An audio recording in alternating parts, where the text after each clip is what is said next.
James and the Van. It was a frosty morning on the island of Sodor, and James was bringing a goods train from the Little Western. He was cold and tired, and wouldn't stop complaining. "I couldn't Duck or Oliver do this," he moaned. "A splendid engine like me should be pulling coaches, not these troublesome trucks." "Don't worry, James," said his fireman. "We've nearly reached the yard now, so you can have a drink and a rest before your next train." "Good," James replied. "A nice long rest will make me feel much better."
Soon they arrived back at the yard. James was still feeling rather upset, and as he stood in the yard, the icy wind swirled around his smokebox. "Bother this cold weather," he shivered. "Right," said his fireman. "I'll jump down and uncouple the trucks. Then we can go and fetch the coaches." He walked over to the coupling and tried to uncouple it, but try as he might, it would not budge. "What's going on back there?" asked James. "I'm going to be late for my passengers." "There seems to be a problem with the coupling," said his fireman at last. "It looks like we're going to have to take the van with us." "What?" exclaimed James. "Pull my train and this horrible van too? No, I won't. What would the other engines think if they found out?" "Great," grumbled the van. "Now I'm stuck behind you for the rest of the day." Now come on, soothed his fireman.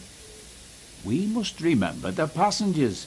We can't leave them standing out in the cold. Fine, groaned James. The sooner we take these passengers, the sooner I can get to the works and get my coupling fixed.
James arrived at the platform, still cold and upset.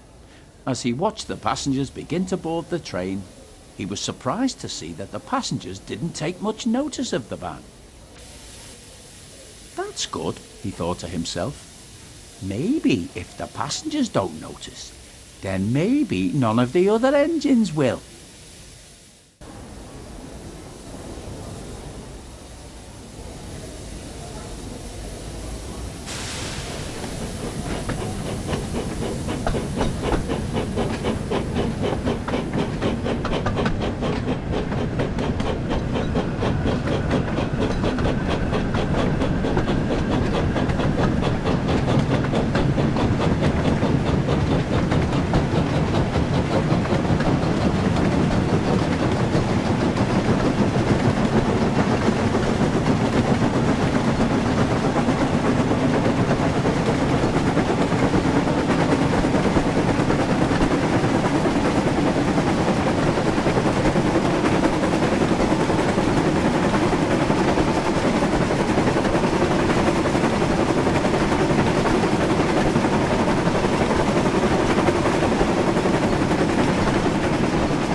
As James arrived at the station, he suddenly heard a familiar whistle.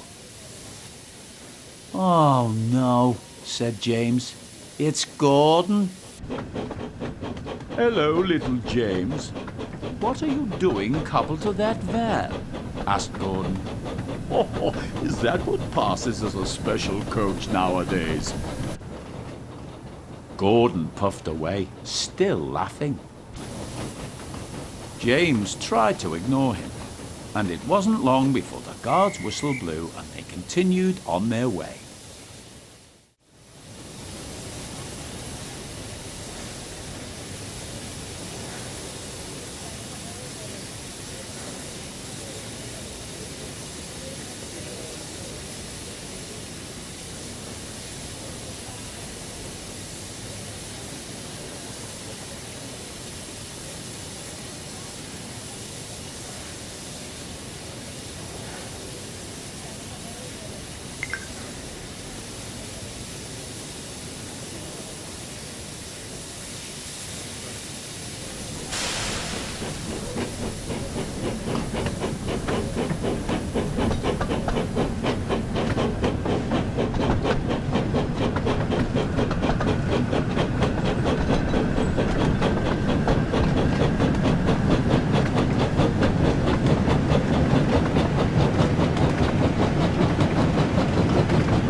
James soon arrived at Wellsworth Station. As the passengers began to board, he suddenly noticed the station master talking to someone with a large wooden box. "I'm sorry, but you can't bring this on the train," said the station master. "There isn't enough space. You'll need to wait for the mail train later tonight." "But I'm performing in an important concert," explained the passenger, "and I must get myself and my piano there on time." James listened carefully, and suddenly an idea came to him. "Excuse me," he called, "but you could try putting your piano into my van. I'm sure it would fit, and it would mean you could get to your concert on time." The passenger was delighted. "That's a wonderful idea, James," said the passenger. "What a clever engine you are. James felt rather pleased with himself.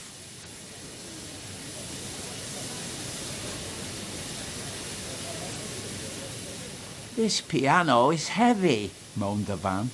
"Why did we have to take it?" "Do stop your complaining," puffed James. "All this fuss over one wooden box." "The piano is loaded now, so it's almost time for us to get going," said James to the passenger. So the passenger hurried quickly to their carriage, and moments later the guard blew his whistle, and James knew it was time to leave.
At the next station, Sir Topham Hatt was waiting for James to arrive.